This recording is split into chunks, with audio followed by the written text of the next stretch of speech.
Complete History of Jonas Graymalkin, Earth 616.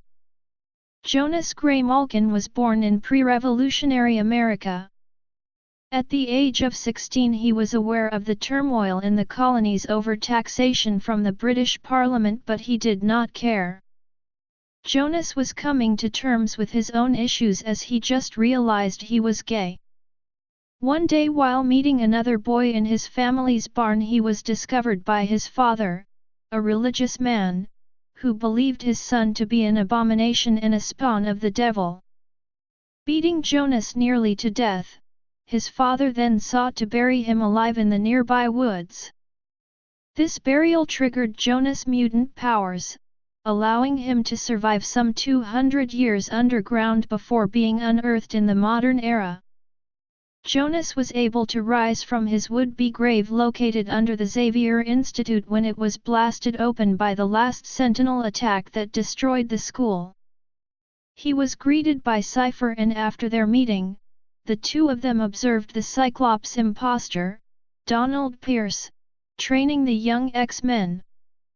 Jonas resolved to kill whom he thought was Cyclops. When he attempted to kill Pierce, he met dust and magma prior to Pierce's escape. After the final battle with Pierce, Jonas was recruited into the young X-Men team.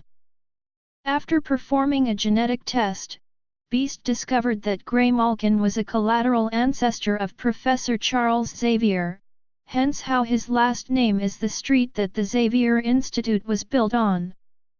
Beast analyzed the boy's powers, but to his ignorance, could not determine what discrimination could have doomed him to being buried alive if his powers emerged while buried. Anoli comforted him, stating that it was not his fault nor his father's because of the lack of tolerance 200 years ago, after Jonas had told him his life story.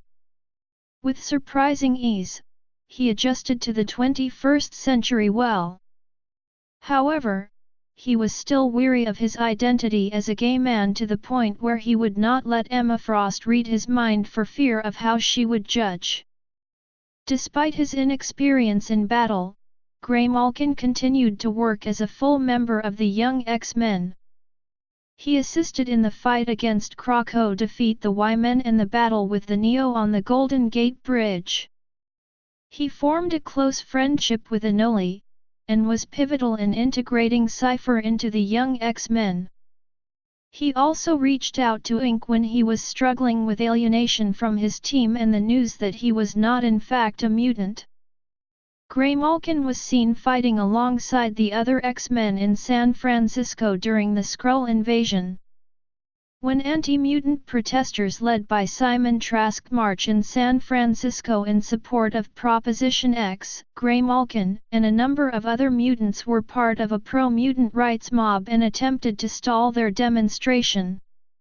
When Hellion taunted the protesters, Trask incited a riot and Graymalkin was seen fighting them off alongside Anoli and Beast. On the island nation of Utopia, Graymalkin continued his combat training along with Anoli, Rockslide, and Dagger. After the schism between Wolverine and Cyclops, Graymalkin transferred along with most of the young mutants on Utopia to the Jean Grey School, in Westchester, New York.